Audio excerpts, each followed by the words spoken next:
Lists to tables. In this lesson, we shall show you how to A. Convert a list into a table. B. Style and format data tables and display options. C. Filtering and sorting data in tables. First, it is important to know the distinction between a list and a table. While a data set with rows and columns fits in with the colloquial definition of a table, it is not seen as so by MS Excel. Converting a list to a table has multiple advantages besides simplifying handling extensive volumes of data. We shall also cover the various formatting and style options that fall within the scope of a table. A. Converting a list into a table. The first step involves organizing your data into rows and columns with appropriate headings. After this has been done, select the entirety of your data and go to the Insert ribbon. Click on the table icon in the top left corner. Specify whether or not the table has headers, as it will change the formatting options available accordingly. You'll notice that each heading has drop-down options. They are for filtering and sorting of data. More on that later in this lesson.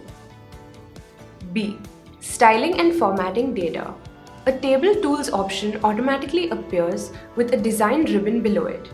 There are a variety of table styles you could experiment with by moving your cursor over each individual style. You can also select the New Table Style option and customize the colors and overall appearance of the table.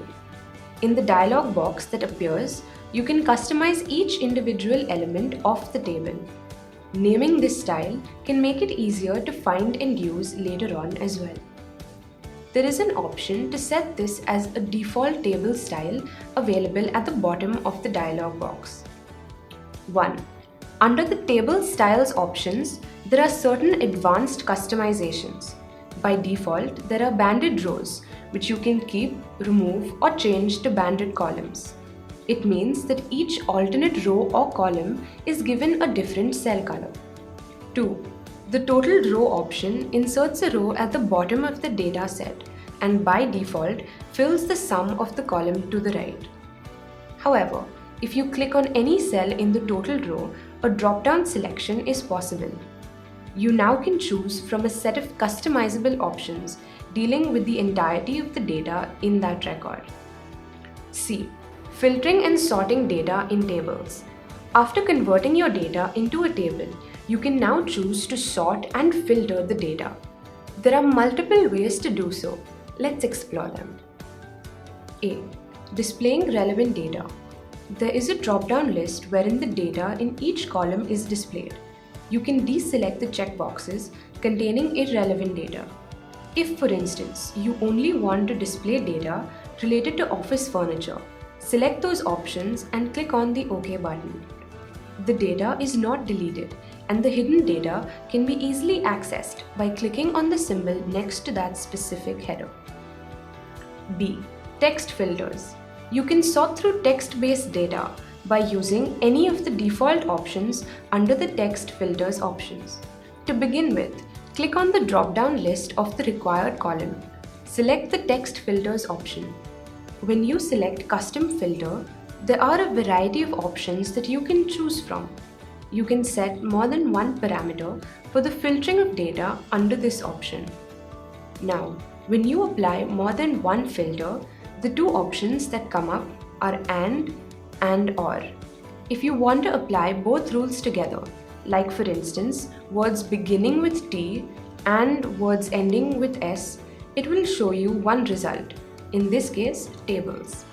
If you choose the OR option for these same parameters, it will display chairs, sofas, tables, desks, and many more. There are a variety of numerical filtering options available as well, but their use is pretty straightforward. Select the drop-down list of the quantity column. Under the number filters option, you can select multiple options. For the purposes of our demonstration, we've selected top 10. Your results are displayed accordingly.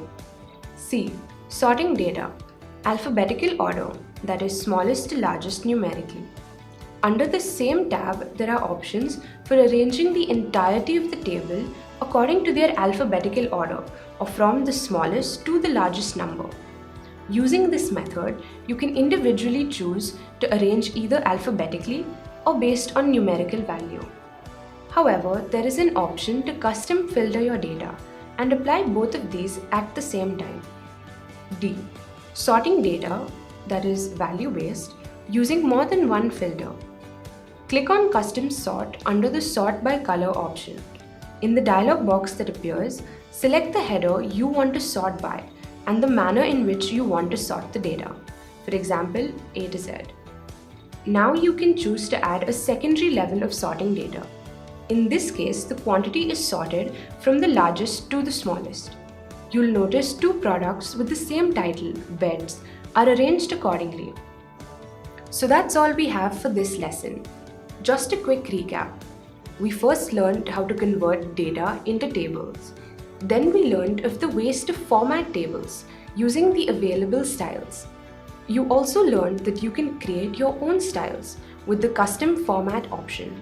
And finally, we looked at the various sorting and filtering options available to you in your table. So go ahead and make your data easier to work with and with a better look and feel using these learnings.